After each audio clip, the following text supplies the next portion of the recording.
समय बीतता है, भगवान कृष्ण थोड़े बड़े होते हैं, 3-4 दिन के हुए हैं, और इधर कंस की घबराहट बढ़ती गई। कंस ने आपातकालीन बैठक बुलाई। क्या करे? योग माया ने कहा कि मेरा मारने वाला ब्रज 84 कोस में प्रकट हो चुका है।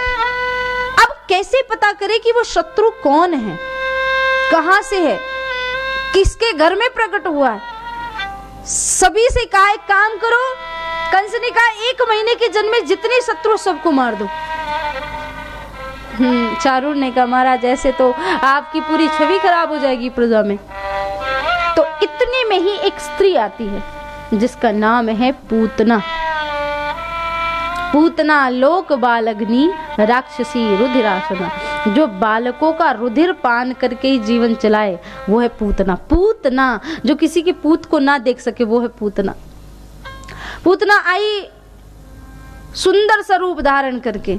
कंस ने कहा कैसे मारोगी? बोले अपने स्तनों पे जहर लगाऊंगी, सुंदर रूप धारण करके जाऊंगी, कोई मुझे रोकेगा टोकेगा नहीं, और यूं आपका शत्रु मर भी जाएगा। कंस ने कहा ये सही। पूतना चली नंद भवन, इतनी सुंदर बन करके गई है कि लोग रोके ही नहीं रहे कि कहां से आई, कौन। एक ने कहा पूछो तो सही कौन है, ऐसे ही चली जा रही है। बोले अरे होगी यशोदा जी की कोई बचपन की सहेली, इतनी सुंदर है, देख रहे हो, हम में से तो कोई हो ही नहीं सकती है। अंदर जाती है, कहती अरे मैया राम राम। बोले राम राम, कहाँ से आई देवी जी आप? बोले मैं मथुरा से आई हूँ, ब्राह्मणी हूँ, मेरे पति त्रिकालदर्शी महात्मा है, और उनके आशीर्वाद से मुझे ये वरदान प्राप्त है कि मैं जिस बच्चे को अपना दुग्ध पान कराती वो चिरंजीवी हो जाता है।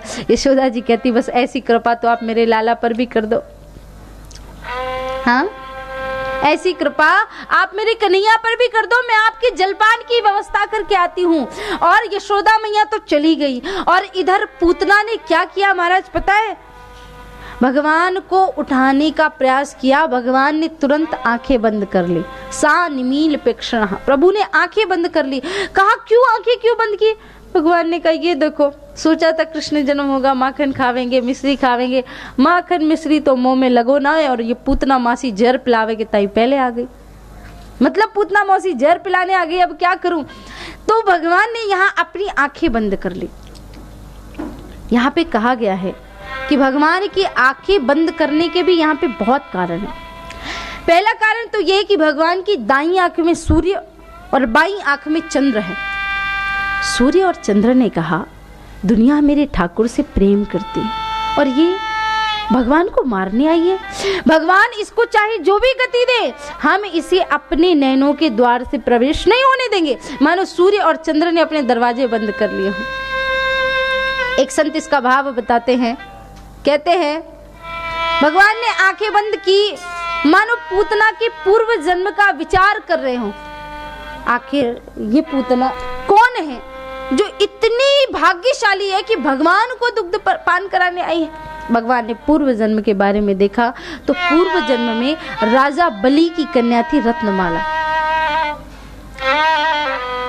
भगवान वामन रूप धारण करके गए थे। रत्नमाला ने देखा, हाँ कितना सुंदर बालक, काश इतना सुंदर मेरा बालक होता और मैं उसको अपना दुग्ध पान कराती। भगवान ने कहा एवमस्तु।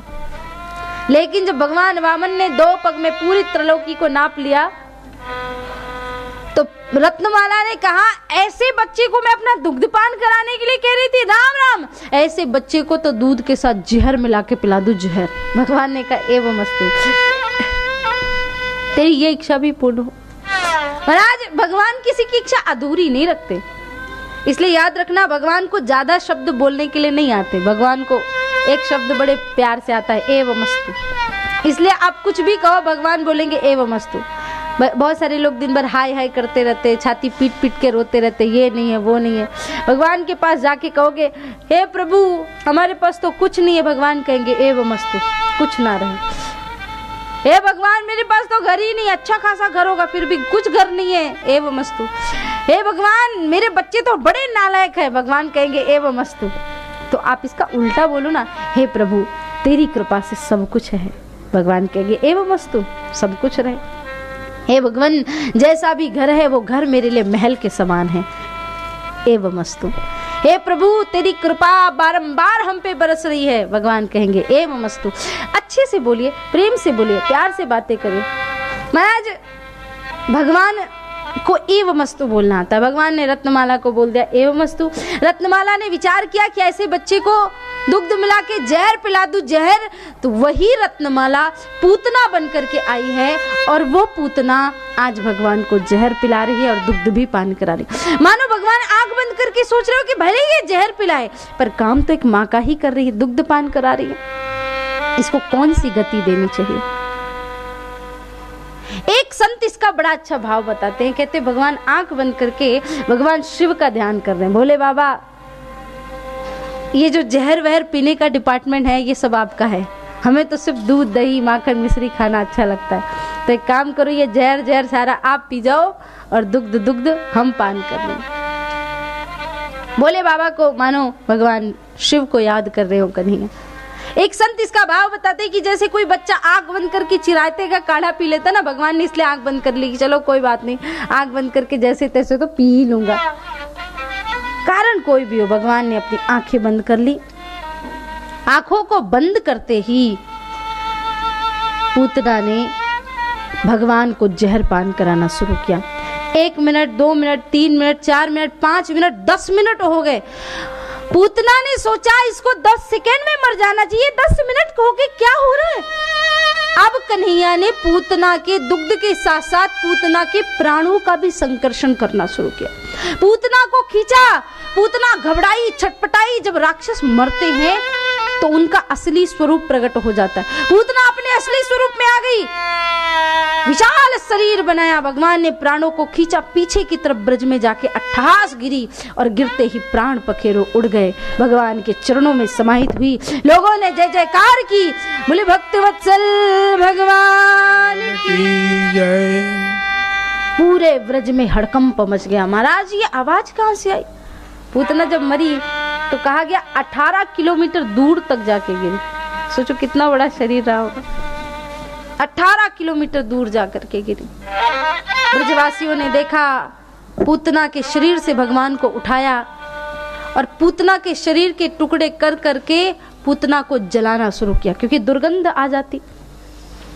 और भगवान वर्णन करते वेदव्यास जी कि पूतना मरी तो उसके शरीर से दुर्गंध नहीं बल्कि सुगंध आई और भगवान के गोलोक धाम की ओर गई वो, क्योंकि भगवान कितने दयालु हैं। जरा देखिए, अहो वकीयम स्तनकालकूटम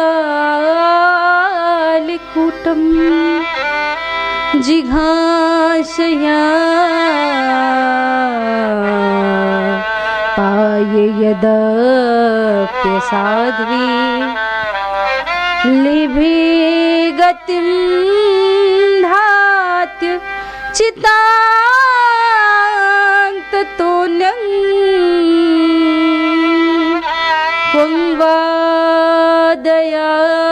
पंवादयामि शरणं ब्रजे। भगवान जैसा दयालु कौन होगा, जो एक जहर पिलाने वाली को भी माँ की गति देते। अहो वकीयम स्तन कालकूटम जिघांसया पाये यदप्य साध्वी लेभे गतिम दाति चितांग ततोन्यं क्वंवा दयालु। भगवान जैसा दयालु कौन होगा। बहुत सुंदर, इतना सुंदर सरल स्वभाव है प्रभु का। महाराज पूतना के शरीर से भगवान को तो उठा लिया, लेकिन यशोदा मैया घर के अंदर नहीं लेके जा रही कान्हा को। बोले कि राक्षसी के शरीर से स्पर्श हुआ है तो अभी तो मैं नजर उतारूंगी कान्हा की। गौशाला में लेके जाती है और गौ माता के पंचगव्य से कान्हा को स्नान कराती है, काजल की जगह गोबर का टीका लगाती है और कहती हे गौ माता मेरे कान्हा की रक्षा करना। जिस कन्हैया को,